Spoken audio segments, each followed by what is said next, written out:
वचन में क्या लिखा है कि इसके कारण परमेश्वर की निंदा हुई अन्य जातियों में।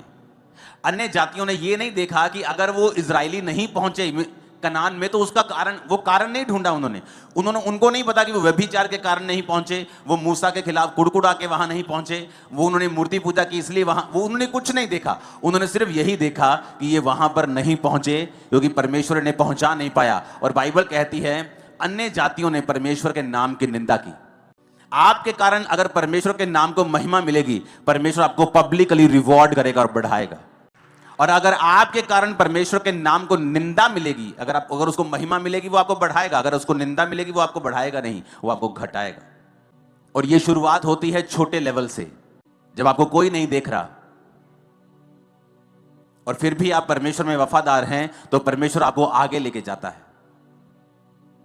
उस चोरी को, उस व्यभिचार को कोई नहीं देख रहा, किसी को मालूम नहीं होगा, लेकिन परमेश्वर को मालूम होगा, जो बढ़ाने और घटाने वाला परमेश्वर है, जो ये कहता है मैं ही मरहम लगाता हूं, मैं ही घायल करता हूं, मैं ही पट्टी बांधता हूं, मैं ही मारता हूं, मैं ही जिलाता हूं। रोमियो 2 उसकी 24 आयत में आप स्क्रीन पर देखेंगे, सिर्फ नोट करेंगे और पढ़ेंगे घर जाके इसको। क्योंकि तुम्हारे कारण अन्य जातियों में परमेश्वर के नाम की निंदा की जाती है।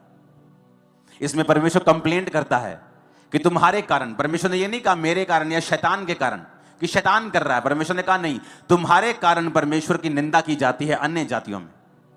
वचन में लिखा है, जब आप न्यायों 6 उसकी 1 से 6 आयत पढ़ते हैं, इस्राएलियों ने यहोवा की दृष्टि में बुरा किया, इसलिए यहोवा ने उन्हें मिद्यानियों के वश में 7 वर्ष तक रखा और मिद्यानी इजरायलियों पर प्रबल हो गए। और मिद्यानियों के डर के मारे इजरायलियों ने पहाड़ों के गहरे खड्डों और गुफाओं और किलों में अपने निवास बना लिए। जब जब इजरायली बीज बोते तब तक मिद्यानी, अमालेकी और पूर्वी लोग चढ़ाई करके सब कुछ खत्म कर देते थे। इजरायलियों ने यहोवा की दृष्टि में बुरा किया, इसलिए यहोवा ने उन्हें मिद्यानियों के वश में 7 वर्ष तक रखा। अब यहां शैतान प्रबल नहीं हुआ उनके ऊपर, यहां कहीं नहीं लिखा कि शैतान ने उनको अपने वश में कर लिया। परमेश्वर ने कहा वो परमेश्वर से मुड़ गए और इजरायलियों ने पाप किया, इसलिए परमेश्वर ने उन्हें मिद्यानियों के यानी उनके दुश्मन के वश में 7 वर्ष तक रखा। इसलिए नहीं कि शैतान भारी था, मैं आपको बताना चाहता हूं कि जब आप मौका देंगे शैतान को, अन्य जातियां खुश होंगी। नहीं तो अन्य जातियों के पास 0.11%, 0.0001% भी पावर नहीं है आपके ऊपर रेन करने की, आपके ऊपर चढ़ने की। मैं आपको बताता हूं, आप परमेश्वर के दास और दासियां हैं, उसके बेटे और बेटे, किसी की औकात नहीं है आपको छू जाए। मैं आपको बता रहा हूं। लेकिन वचन कहता है तुमने शैतान को मौका दिया, तुमने वो किया जो बाइबल के खिलाफ था।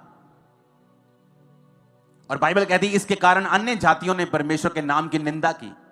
उन्होंने ये नहीं कहा ये व्यक्ति बुरा है, उन्होंने कहा नहीं, पूरी क्रिश्चियनिटी बुरी है। और जब आप परमेश्वर के नाम को नीचा करेंगे, परमेश्वर आपको और नीचा करेगा। आप उसके नाम को ऊंचा करेंगे, परमेश्वर आपको ऊंचा करेगा। सब कुछ आपके हाथ में है।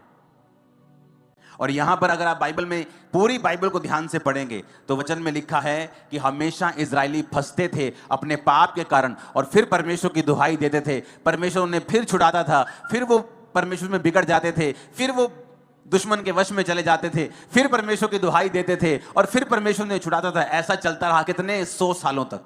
जबकि ऐसा करने के लिए आप नहीं बुलाए गए हैं, आप बुलाए गए हैं, बाइबल कहती है, परमेश्वर के गुणों को दिखाने के लिए, परमेश्वर की ग्लोरी को दिखाने के लिए, उसके गुणों को दिखाने के लिए, उसकी पावर को दिखाने के लिए। आपके बच्चे बेस्ट पोजीशंस के ऊपर होंगे और उसकी ग्लोरी होगी। मैं आपको बता रहा हूं, आप जब खुदा के साथ वफादार होंगे, जहां दूसरे लोगों के बच्चे नहीं पहुंच पाए, आपके बच्चे उससे भी अधिक बड़ी पोजीशन में होंगे, जबकि आप फाइनेंशियली उनसे कहीं नीचे थे।